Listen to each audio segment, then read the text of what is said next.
Hello, everybody, and welcome back. I'm Ted, your host, and for this lecture, we are going to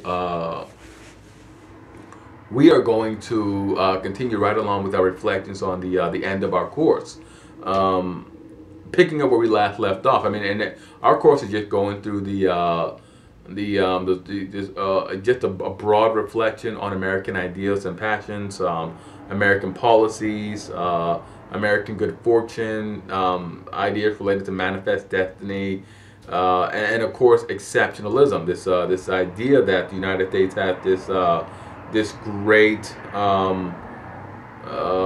national destiny to succeed where all others have failed. Um, Throughout the 20th century, the United States had sought to expand her influence and improve her economic relations rather than expand territorially. During the Korean and Vietnam War, for example, the United States sought to expand her global influence by establishing pro-American democracies while containing communism rather than expanding territorially in the old imperial way. Um, 100 years ago in the 1850s, rather than simply install a pro-American government or a pro-imperialist imperial power government, an imperial power would simply have invaded and taken over. It would have been a very real political shakeup in that there would be a colonial administration coming into play rather than a domestic institution that was simply supported and acted favorably towards the imperial power. Um, the United States differed from the other powers in that, unlike other major industrial powers who gradually became more and more secular as time went on, the United States became more and more religious. Cultural, environmental circumstances enabled the United States to become the richest nation in the world. The Republic had truly been lucky to have had access to large quantities of natural resources for 3 centuries. The Republic had access to land that had never been intensively worked. Commodities from timber to cotton and tobacco and other agricultural products, industrial raw materials like iron and coal, grapes were in great supply. From the Great Lakes states to the Appalachian Mountain states, the deposits had never been tapped into. Again, Native Americans did not really use these, with the exception of like some agricultural products, but not agricultural products like cotton or tobacco. They were well, tobacco was here, but cotton was imported. Um, but iron and coal use had never been used. The crude oil deposits, really important in propelling economic prosperity of the early republic. First driving the kerosene industry, and then later on the gas and lubricant industry. Ore mining especially played a vital role in the development of the American West. Precious metals, the gold mines, the California gold mine rush, the Dakota gold rush, and the Black Hills of the Dakota of the then Dakota Territory. Also a very important, albeit controversial, mining rush. And gold rushes fueled the settlement of Denver, Colorado. And copper mining played a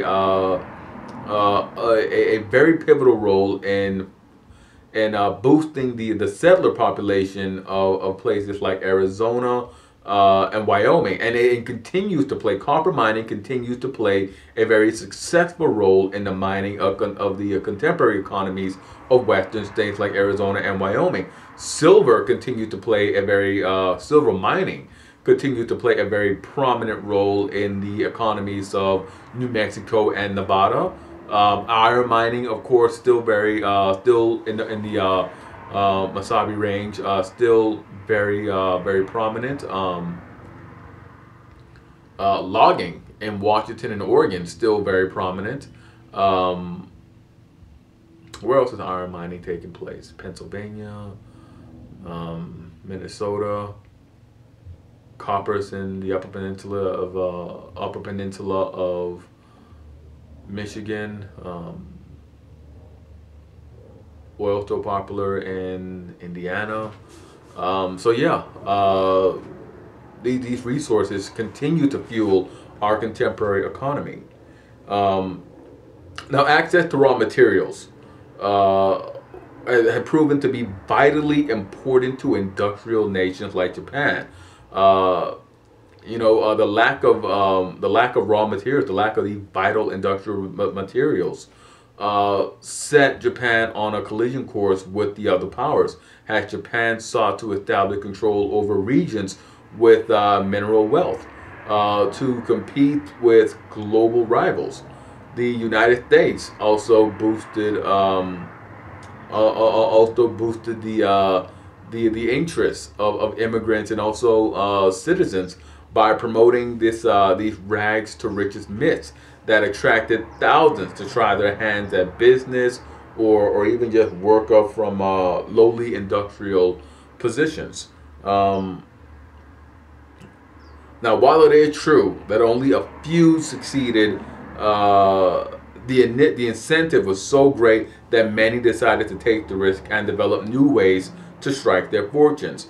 The economic development of the United States stands in marked contrast with the more traditionalist societies of their of the Native Americans in particular, who at the time of contact was still pretty much living a very hunter-gatherer lifestyle. There were large concentrated urban centers, but the vast majority still practiced a hunting and gathering lifestyle. They lived in settled communities. Even those who lived in settled communities and practiced agriculture supplemented their agriculture with fishing and hunting, and also what was it? I want to say bird trapping. Um, Now the lack of use of these natural resources shocked and angered the first immigrants, the first European immigrants, who were genuinely dumbfounded that the Native Americans should be living in the midst of this vast natural wealth and did not take advantage of it. Um, it was one of the early arguments that supported the supplanting of Native Americans with European immigrants. The argument being that they did not know how to use the land, and that someone who knew how to use the land, who knew how to get the real benefit of the land, should be given the land. Now, sentiments like that really underscore the difference in social appreciations and understandings. The United States was also bore witness to the incredible fragility of the capitalist market all throughout the 19th and 20th centuries. Economic panics and depressions struck without warning. Most were severe in 1819, 1837, 1873, 1893, and of course in 1929. These were the years of the most severe economic panics and collapses. The early 21st century have been hit by particularly damaging economic recessions as well. We live in the aftermath of the Great Recession of the early 2000s. We remember it had the Great Recession because many people can remember friends or family members, even themselves, losing homes and having to live out of cars, and the entire life that some people worked for just evaporating overnight. And many view it as eerily reminiscent of the Great Crash of 1929. Now, there is also a related preponderance to view events through the lens or the scope of one's own lifetime, and that's what I was sort of hinting at, that the recession of 2007-2008 is viewed at it's known as the Great Recession, and it garners a lot of attention from those who lived through it as being, the worst, the most damaging, the most widespread, because we're only viewing it through the lens of our own lifetime, and we can only really see we can only really see events through our own lifetime. We can't go back. Most people cannot go back further than that. Um, we often ignore the distant past. The crash of 1929 and the years afterwards, the Depression certainly had certainly lasted longer and were more devastating. And then when you add that, you couple that with the Great Dust Bowl, a great natural disaster. They very much were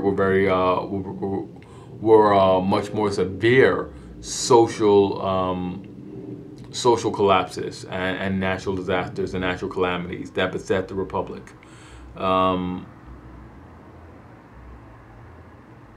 In reality, every event in history is unique. Is what I want to sort of transition to, is that you cannot really is that it doesn't do much good to compare one event with the other. They both have different causes, different effects, and they're remembered differently by the people who lived through them and by the people who study them afterwards. History does not repeat itself. Most people take the view that history does repeat itself. I hold the view that history does not repeat itself.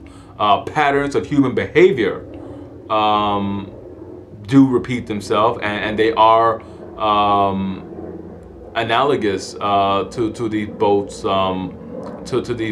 that are inherently flawed.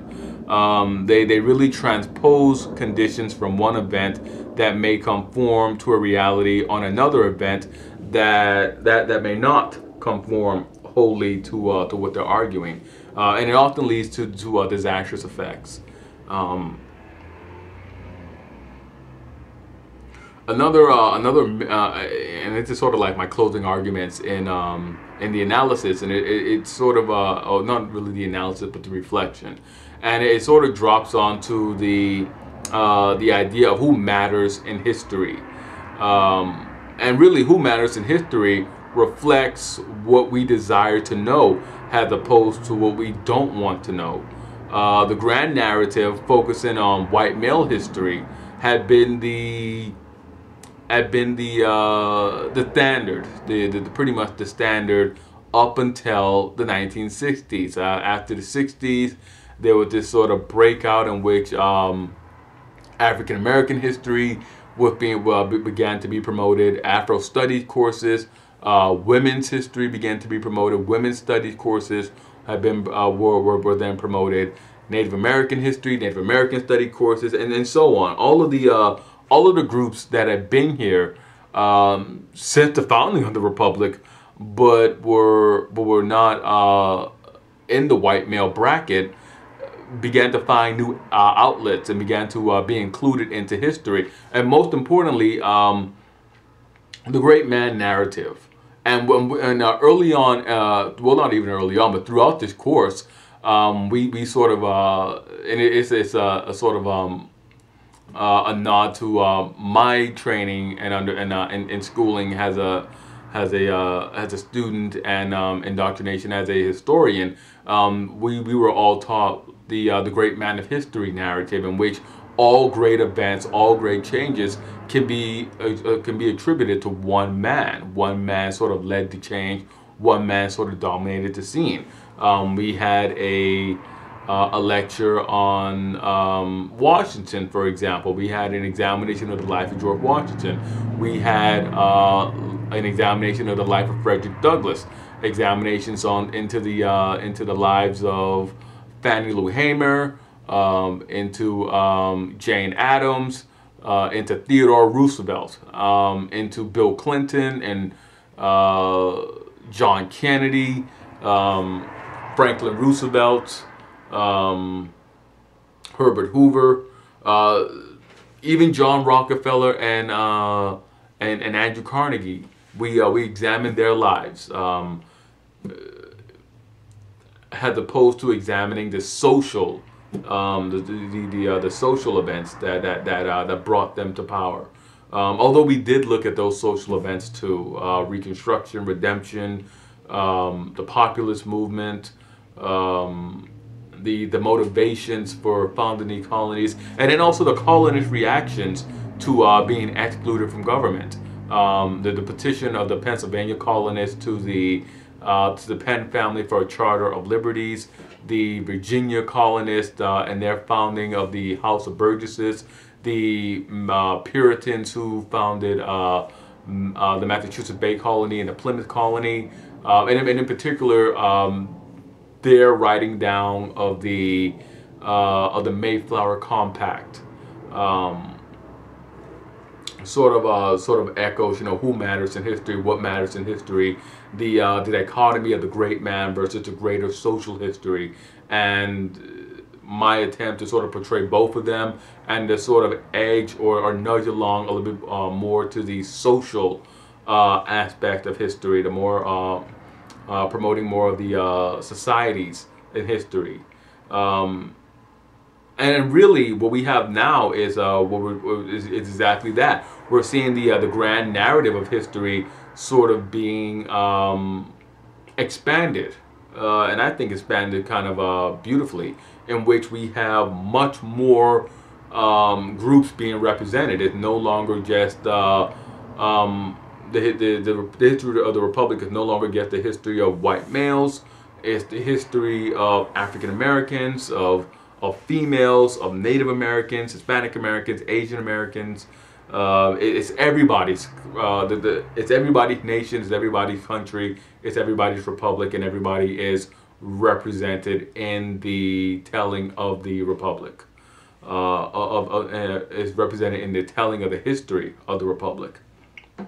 And finally, we come to a really big question, and one that I hope wouldn't really require too much explanation on my behalf, and that is, why study history? My answer to that is to inspire new generations of scholars to research events and to create a rich literature about them, to create a powerful beam to light up previously neglected areas of history, to present information on subjects that don't really get much attention, to draw awareness to sort of isolated but pivotal events in American history, and also pivotal persons in our history, pivotal persons and groups in our history. History is not a static discipline.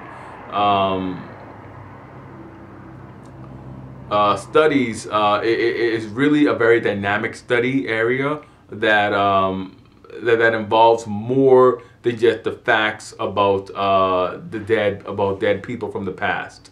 It is a subjective and constantly evolving study about a very much alive and dynamic past that is influenced and that is constantly changing the questions that we ask ourselves, and that future generations ask of it, in light of contemporary concerns. So, and I mean, and a great case in point would be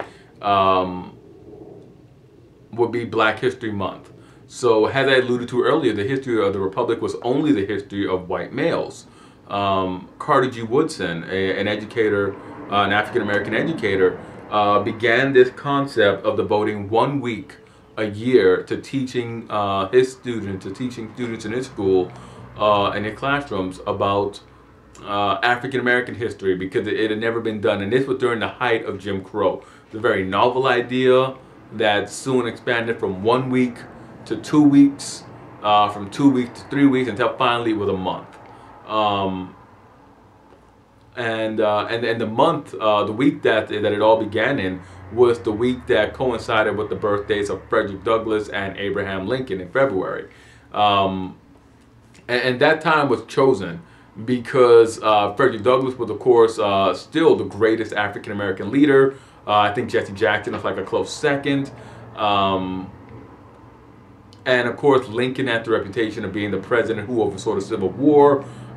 which had the great effect of ending slavery in the Republic. Lincoln has this reputation as the great emancipator, although neither of his Emancipation Proclamations freed anybody.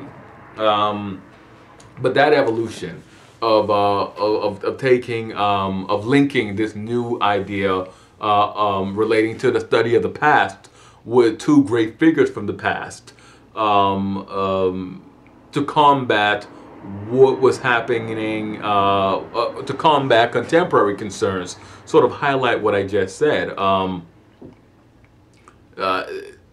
He took a very alive, a very dynamic past, and he sought to present it. He sought to create a rich body of literature. He sought to inspire a new generation of scholars to research these events and to be and to take heart, to be emboldened by these events, based on the contemporary concerns he had living in Jim Crow, early 20th century United States. Very dynamic, very important reason to study history, to illustrate and to be influenced and to change with the and also to change with the new questions that succeeding generations ask of it. So moving on from what Carter G. Woodson did by initiating Black History months in schools, we jump to the end of the mid 20th century civil rights movement, in which we move on from just that 1 week in schools to college courses designed around the study of African Americans, their literature, the music, the history, the culture, into professional degrees. We have this field of study that will allow someone to pursue a professional degree in this area. We see now how history is sort of reinterpreted to answer new questions. The question primarily being, okay, well, we have it in school. Will we have it at the university level? Is there an upper degree? Is there a future outlet for it? And the answer was yes. We have African American. Most universities have African American Studies programs. They offer multiple courses on African American studies. History tells us as much about the past, and it also influences us to do or to pursue better actions in the present. Now, I want to say that there is a phenomenon known as tunnel vision, which causes the entire past before our lives to seem somewhat less important than the events of our own lifetime. This is a common human trait that can be overcome with the study of history, I believe. There's an understanding regarding the complexity of history, and hopefully this course has provided that. Once again, I want to say that history does not repeat itself, save for the emotions that drive human beings to behave in certain ways. Thus, there is an established pattern of human behavior that does repeat itself. That this pattern does repeat itself, but history never repeats itself in terms of events. Each event is unique, has each era in human history. Each era has its own new and unique interpretations of the past that each generation generates. Historical interpretation is always linked to historical eras, always linked to history, has neither, it is always linked, I should say, historical interpretations is always linked to historical eras. Always think of history as neither a straight line nor a circle, the two most common methods of viewing the past. I would say to think of history as a spiral. And this, of course, has not covered, and of course, this course has not covered every minute detail in the history of the United States. But I hope that I have enlightened many of you to seek out information for yourself, to maybe engage in new patterns of thought. And most of all, I really hope that I just shared some very interesting nuggets of wisdom with you guys.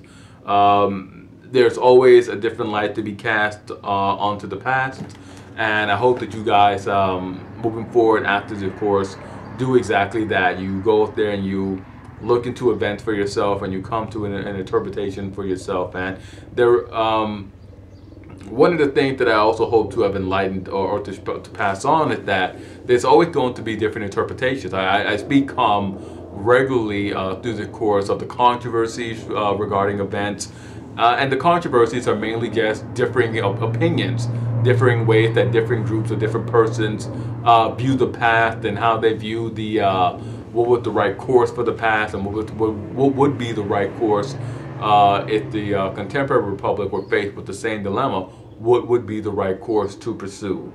And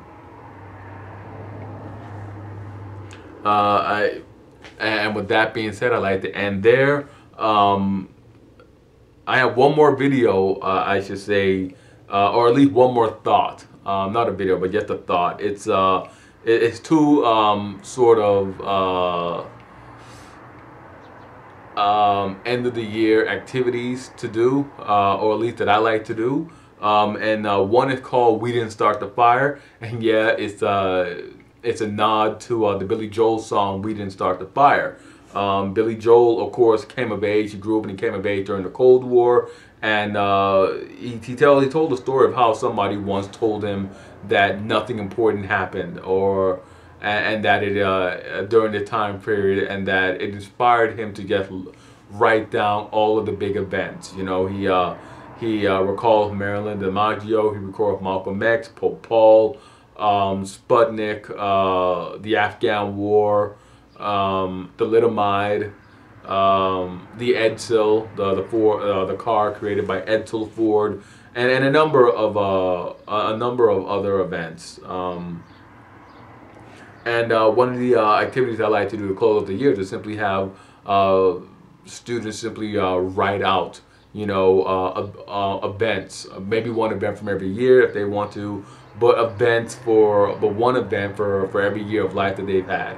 And it can be something something like you know, Katie leaves OKC, Kevin Durant leaves Oklahoma City to go to Golden State, to Donald Trump is elected. You know, any sort of major event that they that they think was a major important moment during their lifetime. And another event, and this is really that was We Didn't Start the Fire with more an individual event. A group event would be to break up the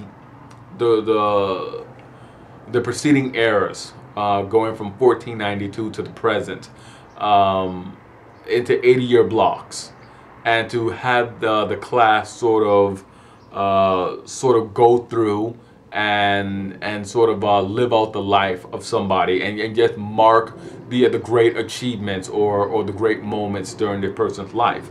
One that I have marked out, and one that I want to do, would be to look at the life of somebody who was born between 1920 and 2000, someone who lived during that 80-year time frame, and that person would have known the Roaring Twenties. His if he was a man, his boyhood would have been during the early 20s. He would have known the Roaring Twenties.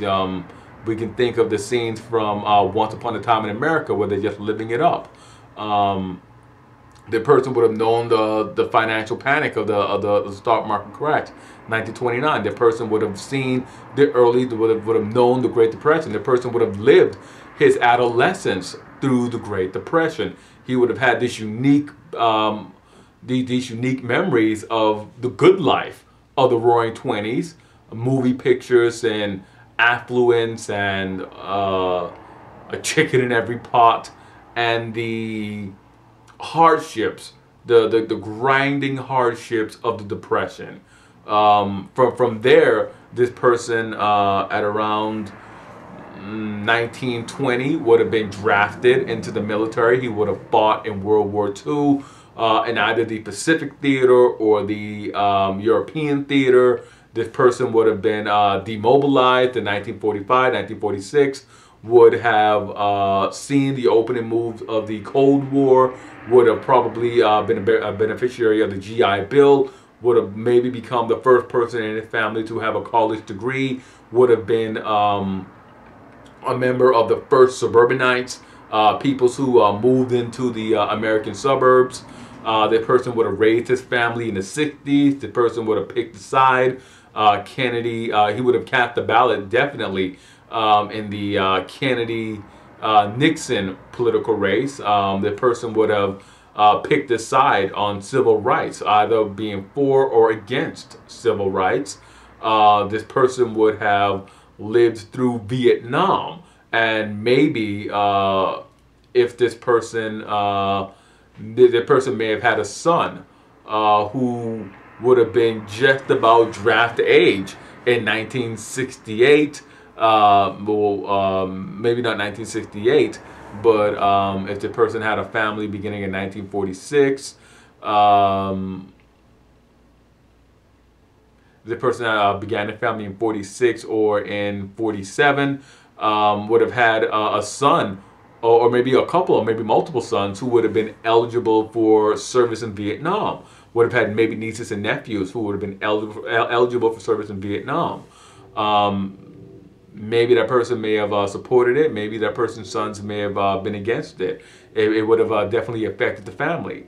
We would go on to the energy crisis. That person would have very definite feelings about the energy crisis, about détente with China, about the Iranian Revolution. The person would have looked at the Reagan years, would wonder in awe. This and then again, imagine the technological breakthroughs.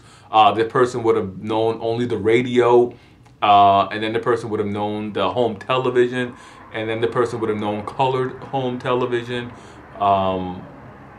The person would have seen the amazing breakthroughs in advertising, the growth in wages in the 1950s. The person would have marveled at his own childhood and the trauma of his adolescence, and with the entire family together would barely be able to scrape by enough to live. The person probably would have been sent to one of those work camps, not work camp, but the youth administration program camps that FDR set up. That person would have known very early on very early on had to have contributed to the family's survival. This person would have then become in the 1950s one of those households in which the entire family was able to survive off of a single person's wage earning. In the 1990s, the person would have seen the Gulf War. The person would have seen the digital revolution. It would have seen personal computers be a luxury item transformed into a very much needed necessity. The person would have seen rotary phones give way to the push pad phones, give way to cell phones, bulky cell phones, and then smaller, more sophisticated cell phones. The old pagers would have come into play. And then, of course, this person would have borne witness to the political scandals. The Nixon political scandal, followed by the Reagan scandals, and then the Clinton scandals. And this person would have died in a republic that one had lost the open vestiges of Jim Crow. This person would have lived in a republic that was much more wealthier, a republic that was much more technologically advanced, a republic that was not altogether in any way, shape, or form resembling the republic that he had grown up in.